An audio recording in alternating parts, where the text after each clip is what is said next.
Hello and welcome to another Paula Armstrong ceramics.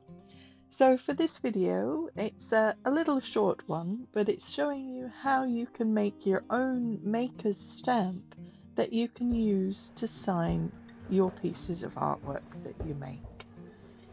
So we start off by wedging our clay up and taking a section out about the size that we want the stamp to be.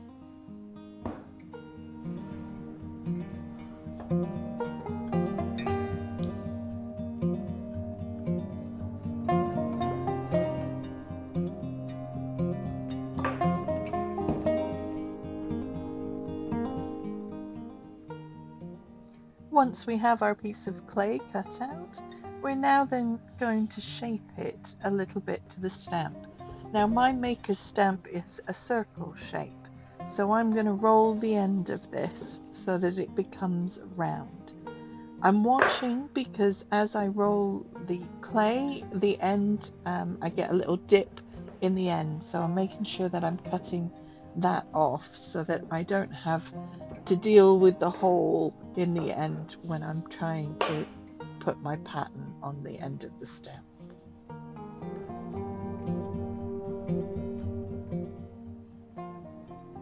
So your next step is to make sure the end that you're going to put your stamp and mark onto is nice and smooth and flat, so that you can get a nice background to the stamp that you want.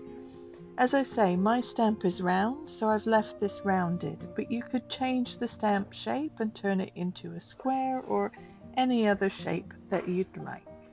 Just make sure that end is nice and flat.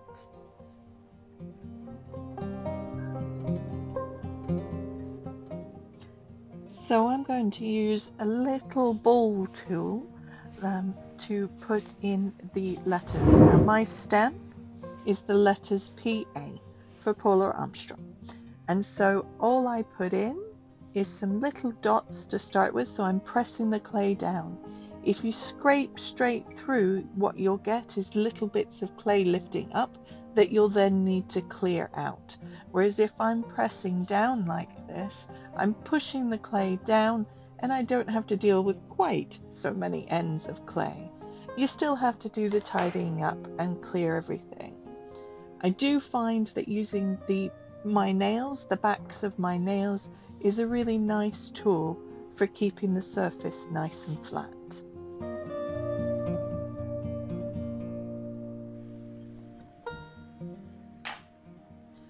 Do remember as you're doing your designs that they need to be back to front, because this stamp is going to reverse when you stamp it into the clay.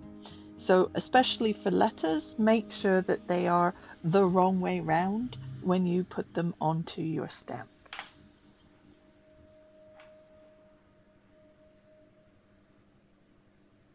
The other thing to remember is that everywhere that you're pressing into the surface of the stamp will actually be a raised area on the stamp itself once you've done the pressing in with it.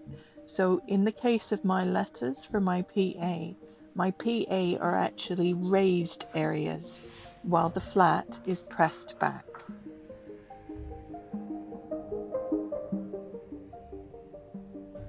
Next I use a little bit of water and a small brush just to go in and tidy up the place where I've done the dips that I couldn't get to smooth over so easily.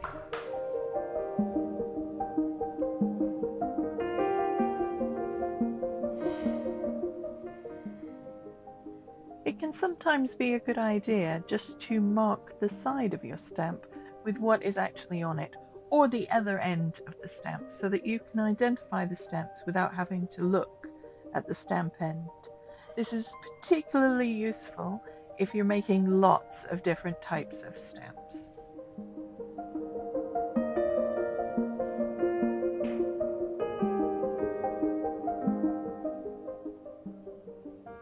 And then it's a final tidy up to make sure everything's neat and I'm happy with how it's going to turn out. And it's all finished.